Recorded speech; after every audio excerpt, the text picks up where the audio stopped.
আসসালামু আলাইকুম বন্ধুরা, আমি আজকে নিয়ে চলে এসেছি ফুলকপির পাকোড়া রেসিপি। তার জন্য আমি একটা একদম টাটকা সুন্দর একটা ফুলকপি নিয়ে নিয়েছি।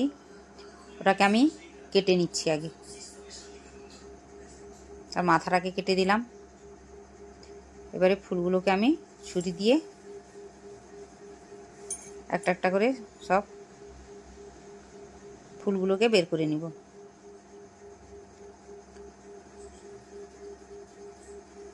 এভাবে কিন্তু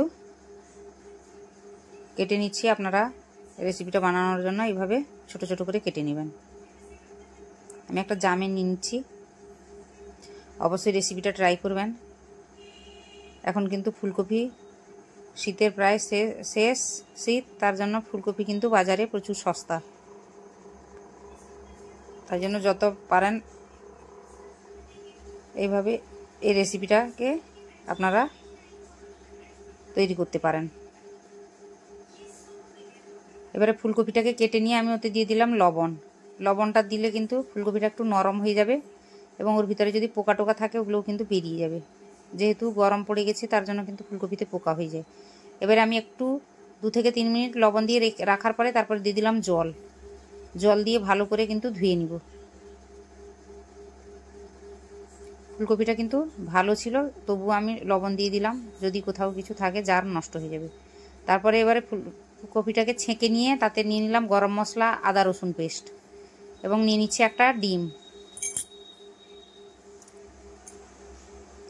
লবণ নিয়েছি, লবণ, আদা রসুন পেস্ট, গরম মশলা, ডিম, 4টা ইনগ্রিডিয়েন্টস এখানে আমি ব্যবহার করেছি।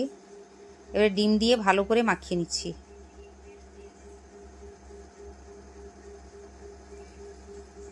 পুরো চিলি চিকেনে যেরকম মশলা দিয়ে মাখানো হয় পুরো সেই সেম পদ্ধতিতে কিন্তু আমি মাখিয়েছি।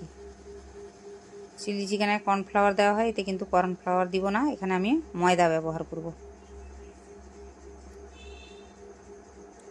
এবারে দেখুন মাখানো হয়ে গেছে।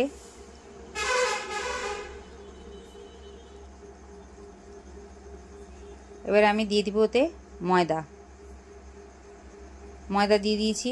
এবার ময়দাটাকে দিয়ে ভালো করে আমি মাখিয়ে নিব। দিলে ময়দার একটা কোটিং ফুলকপির উপরে বসে যাবে। দেখুন এবারে আমি একটা কড়া বসিয়ে দিয়েছি তেল গরম হতে। তেলটা গরম হওয়ার পরে আমি একে একে সব ফুলকপিগুলোকে কিন্তু ছেড়ে দিব।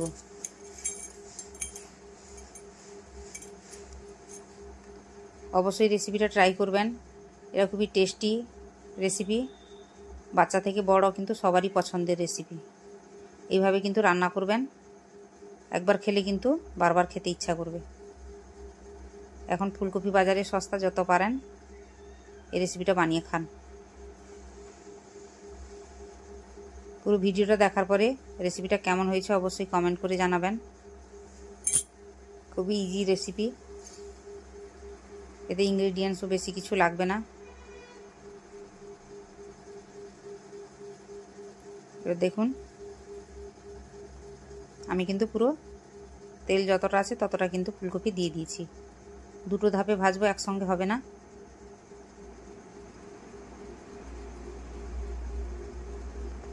একটা সাইড হলে কিন্তু একটা সাইড ভালো করে কিন্তু হলে উল্টাতে হবে, না হলে কিন্তু ময়দার কোটিংটা কিন্তু নষ্ট হয়ে যাবে। এই জন্য ভালো করে হলে তারপরে গিয়ে উল্টাবো।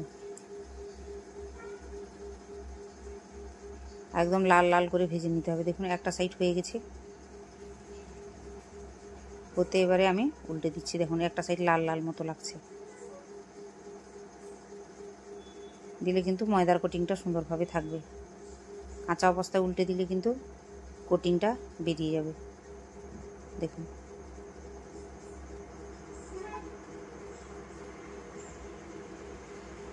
এবারে উল্টা পাল্টে নিয়েছি।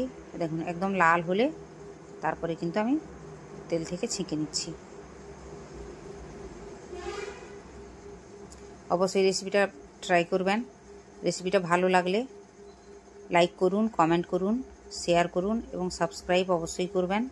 নিচে দেওয়া বেল আইকনটি ক্লিক করবেন নতুন নতুন রেসিপি পাওয়ার জন্য। এবং পুরো ভিডিওটা দেখার পরে রেসিপিটা কেমন হয়েছে অবশ্যই কমেন্ট করে জানাবেন। দেখুন এবারে তেল থেকে আমি ছেঁকে নিয়েছি। এবার একটা প্লেটে আমি সার্ভ করে দিচ্ছি। এটা কিন্তু বাইরে থেকে মচমচে এবং ভেতর থেকে কিন্তু নরম।